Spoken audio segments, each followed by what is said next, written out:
At its core, Kubo and the Two Strings is a stop-motion samurai film.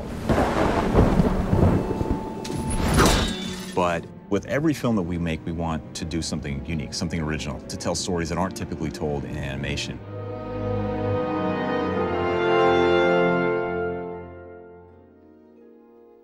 It's a fantastical journey that our hero goes through.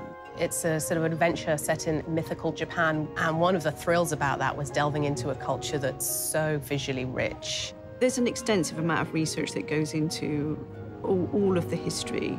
It's a highly important part of Japanese culture to pay attention to detail. It definitely meant that we did want to go the extra mile to make sure that what we were doing was true to Japanese culture and history too. This was where my father prepared for his quest. When I was growing up, I loved big epic films, and in some ways, Japan is the kind of the birthplace of the modern cinematic epic.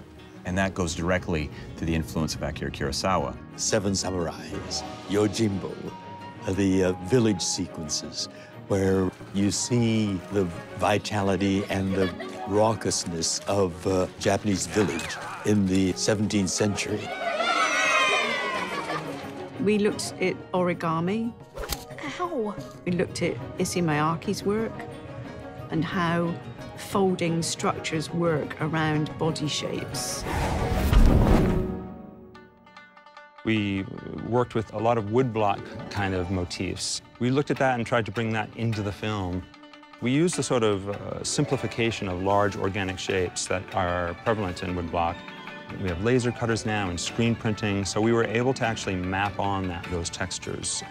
And so if you look at this film and all the surfaces and the ground and the skies and the fabrics in people's faces, everything has that same quality, that same woodblock texture, because it was rooted in this one place. Now it's time for the final part. To see the costume people, the art department, everybody paying so much attention to the little details that the general audience may not even notice when they first see the film. But to see it all there, I think a lot of Japanese audiences will be proud to see that. You're trying to make something feel like it's rooted in a real place and it's outside of your own experiences. You have to do the research. If we were to depict this accurately, what would it be like? What would this world look like? It's really capturing the Japanese sensibilities as well as the Japanese culture. We rooted it in something that was real, but in the end, it really is more like an impressionistic painting of a place. And, you know, I think it looks pretty beautiful.